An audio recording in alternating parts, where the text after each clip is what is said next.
Hello friends, 24 मार्च के current affairs को देखते हैं हम। क्यूएस वर्ल्ड यूनिवर्सिटी रैंकिंग में इंजीनियरिंग एंड टेक्नोलॉजी में भारत का कौन शीर्ष पे रहा है, टॉप पे कौन है। आईआईटी बॉम्बे जो है ये टॉपर रहा है क्यूएस वर्ल्ड यूनिवर्सिटी रैंकिंग में इंजीनियरिंग एंड टेक्नोलॉजी कैटेगरी में। देखिए, क्यूएस वर्ल्ड यूनिवर्सिटी रैंकिंग जारी की जाती है पूरे वर्ल्ड में।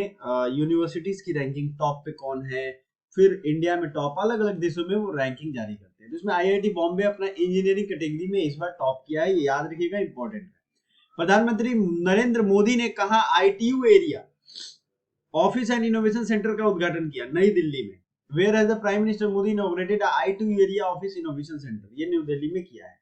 G20 research and innovation initiative gathering का आयोजन कहाँ हुआ? तो G20 research and innovation gathering जो है ये आयोजित हो रहा है असम में। आपको मालूम है G20 की मीटिंग्स अलग अलग जगह पे हो रही है। अमित शाह ने वैदिक विरासत पोर्टल का उद्घाटन कहाँ किया? वैदिक विरासत पोर्टल का उद्घाटन किया है नई दिल्ली में। अगला है, सरबजोत सिंह ने आईएसएस विश्व कप यानी आईएसएसएफ विश्व कप होता है मेंस 10 मीटर पिस्टल इवेंट में, मतलब इस पिस्टल स्पर्धा में कौन सा पदक जीता है? तो ये गोल्ड मेडल जीता है। इसकी पीडीएफ आपको टेलीग्राम पे मिल जाएगी या व्हाट्सएप ग्रुप है हमारा डिस्क्रिप्शन में, व्हाट्सएप ग्रुप पे भी आपको मिल जाएगा। हेलो फ्रेंड्स, अगर आप आज हमारा पेड कोर्स ज्वाइन करते हैं तो अंडर 1000 आपको मिल जाएगा। सिर्फ आज भर के लिए ऑफर है। व्हाट्सएप नंबर यही है, डिस्क्रिप्शन में भी ये नंबर दिया गया है, आप ज्वाइन कर सकते हैं। ठीक है, तो सरबजीत सिंह ने कौन सा पदक जीता है? गोल्ड मेडल जीता है। इंपॉर्टेंट है, आपके एग्जाम में पूछा जा सकता है। किसे केरल के सर्वोच्च नागरिक सम्मान से सम्मानित किया गया? एमटी वासुदेवन नायर, इनको जो है केरला के सर्वोच्च नागरिक सम्मान से सम्मानित किया गया। एलिवेट एक्सपो का 26वां संस्करण कहाँ आयोजित किया गया है? एलिवेट एक्सपो ये दुबई में आयोजित किया गया है। और 2 दिन पहले मैंने एक क्वेश्चन पढ़ाया था आपको, वर्ल्ड हैप्पीनेस इंडेक्स 2023 में कौन शीर्ष पे रहा था?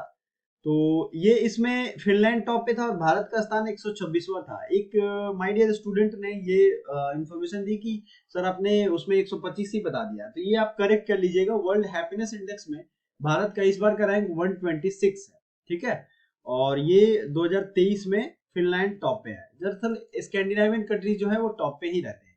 तो आपको भी यही कमेंट करके बताना है वर्ल्ड हैप्पीनेस इंडेक्स में कौन शीर्ष पे है, फिनलैंड, भारत, नेपाल एंड भूटान।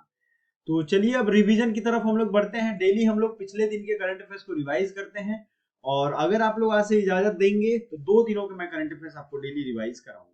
किस देश के क्रिकेटर आसिफ शेख ने 2022 क्रिस्टोफर मार्टिन जेनसिफ spirit of the year award जीता है? तो ये नेपाल के हैं। क्या नाम है इनका? आसिफ शेख। इन्होंने ये अवार्ड जीता है। क्या नाम है अवार्ड का? Christopher Martin Jenkins spirit of the cricket award. पूछा जा सकता है, थोड़ा हार्ड है, टफ है। आजकल एग्जाम में वैसे ही सवाल पूछे जा रहे हैं जो सब लोग नहीं जानते। साल 2022 में भारत के सबसे मूल्यवान सेलिब्रिटी कौन बन गए?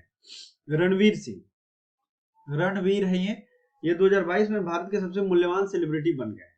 कहां हॉकी खिलाड़ी रानी रामपाल के नाम पर स्टेडियम का नाम रखा गया है? रायबरेली में। किस देश की संसद चुनाव से पहले भंग कर दी गई है? तो ये थाईलैंड की संसद को चुनाव से पहले अभी रिसेंट में भंग कर दिया गया है। एशिया के सबसे बड़े 4 मीटर लिक्विड मिरर टेलीस्कोप का उद्घाटन उत्तराखंड में किया गया है।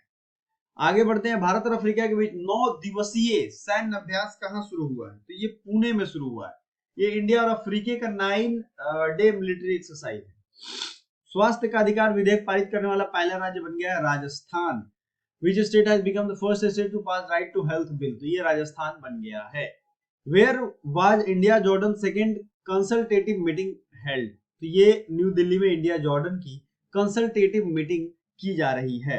ठीक है, जॉर्डन की क्या राजधानी है और उसकी करेंसी अगर आपको पता है, क्योंकि इजी क्वेश्चन तो सब बनाते हैं, ये आप दोनों चीज हमें कमेंट करके बता सकते हो। और आप ये भी बताना है कल से क्या 2 दिनों के करंट अफेयर्स रिवाइज कराए जाए, क्योंकि अब एग्जाम पास आ रहा है, हमें जल्दी जल्दी करना आना है। Thank you so much. Bye for now.